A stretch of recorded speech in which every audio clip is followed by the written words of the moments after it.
Assalamu alaikum, hormatly кайрымдуу агалар, эжелер, жалпы достор.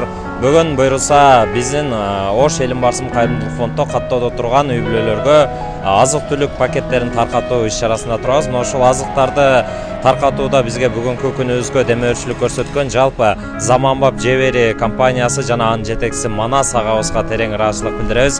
Манас агабыз өзүнүн кардарлары менен сонун акция өткөргөн. Кимде ким ушул Заманбап Жебери компаниясынан товар алган болсо, кайсы бир бөлүгү кайрымдуулукка жумшалат деген. Ошол кайрымдуулукка жумшалган ихсандары буйрулса бүгүн бизге насип кылып отурат. Ошол Ош шаарындагы Элим Барсымбы кайрымдуулук фонддо каттоодо турган үй бүлөлөргө бүгүн ошол Манас агабыздын демилгеси менен ошонун демөөрчүлүгүнүн астында азык-түлүк пакеттерин таркатуу алдында турабыз. Демек, жалпы Заманбап Жебери компаниясына, Манас агабызга, анын кардарларына терең ыраазычылык билдиребиз. Кайрымдуулук маданиятын жайылтууда ар дайым биринчилерден болуп жүрө бериңиздер.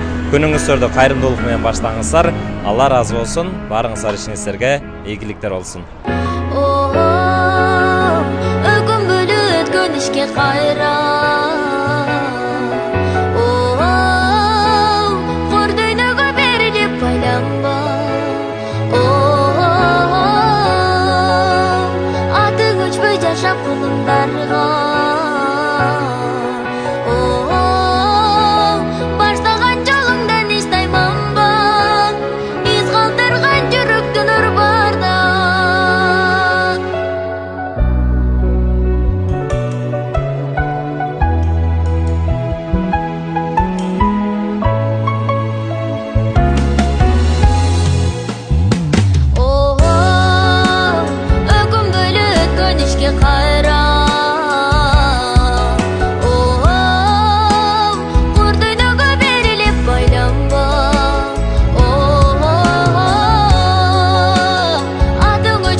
Bola çakası, atenesi menen, tınç aman tuğan ruhu menen, tınç bolsun Allah'a amanat.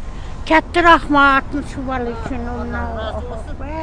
Allah razı olsun.